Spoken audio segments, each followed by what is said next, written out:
Two college friends, Emily and Jack, spot an antique mirror leaning against the wall. Its ornate wooden frame is carved with strange symbols that seem almost alive. The seller, an elderly man, warns them with a shaky voice that the mirror doesn't belong here anymore. Laughing off the warning as nothing more than a superstitious tale, they buy it cheaply and carry it home to their shared apartment. That night, they hang the mirror in their living room, proud of their haunted find. Around midnight, as they walk past it, Emily swears she sees something shift in the glass. Jack reassures her it's just the lighting, but when both of them pause and look again, the reflection lingers strangely, almost a fraction behind their real movements. Uneasy but curious, they go to bed, unaware that their decision has unleashed something they cannot escape. The next evening, Emily pauses in front of the mirror while brushing her hair. She notices her reflection doesn't quite match. Her real hand drops before the one in the glass does. Jack, coming into the room, laughs at her claim until he sees it too. They both freeze, staring. Suddenly, their reflections smile without them moving a muscle. A chill races down their spines. Jack covers the mirror with a sheet, but moments later, the sheet slips off on its own. Emily insists they take it down, but Jack argues it's probably just a trick of their imagination. That night, they hear faint tapping against the glass, like fingers drumming from the inside. They stay awake, listening in terror, until the sound stops. Emily whispers that something inside is watching them, but Jack only shakes his head, though his pale face reveals he no longer believes his own denial be why the third night. The mirror has become impossible to ignore. Every time the lights go out, faint whispers echo from its direction, low and distorted, like voices underwater. Emily swears she hears her name, soft and drawn out. Emil Millie.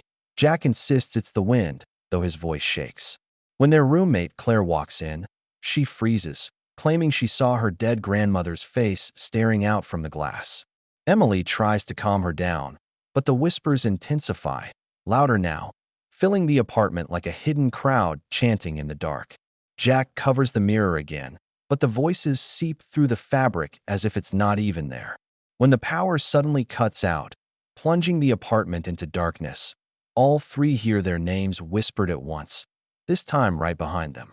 They scream and turn toward the sound, only to find themselves staring directly into the uncovered mirror, their own reflections grinning unnaturally wide. The following night begins with dread. Emily avoids the living room, but Jack, curious and stubborn, checks the mirror at midnight. This time, something different stares back, a crimson handprint pressed against the glass from the inside. He yells for Emily, and together they scrub furiously, but the print won't come off. Soon more appear, smeared like someone trapped is clawing to get out. As they back away, words begin to form, letters streaked in red across the glass spelling, "Do not look." Terrified, they cover it again, but the words burn through the sheet as if etched into their minds. That night, Emily dreams of the mirror swallowing her whole. She wakes to find blood-red streaks across her own hands, as though she had pressed them against the other side. Jack insists they're hallucinating, but when the mirror pulses with a low hum, they realize the warning isn't to protect the mirror. It's to protect them. Jack becomes distant, spending hours in front of the mirror, staring blankly. Emily begs him to stop, but he insists the mirror is teaching him things. His eyes look darker, ringed with shadows. Claire confronts him, only to hear him muttering answers to someone invisible. When Emily pulls him away, he snarls that they don't understand and storms out. That night, Emily finds him again, sitting cross-legged in front of the mirror, his lips moving silently, his reflection grinning even when he's not. The air feels heavy, pressing on her chest. She shakes him, but he doesn't blink, as if the mirror holds him captive. Finally, he whispers, "It showed me the truth. We belong inside." Emily panics and drags him away, but his reflection remains seated even after he stands. The mirror shudders, vibrating violently, and for the first time, Emily knows it isn't just showing images, it's reaching out. Desperation sets in. Emily and Claire decide to destroy the mirror before Jack is lost completely. They strike it with hammers, but the glass won't even crack. They set it on fire, but the flames vanish the instant they touch it. Finally, they sprinkle holy water across the surface. The mirror hisses, vibrating, but then shows each of them visions, horrifying images of their own deaths.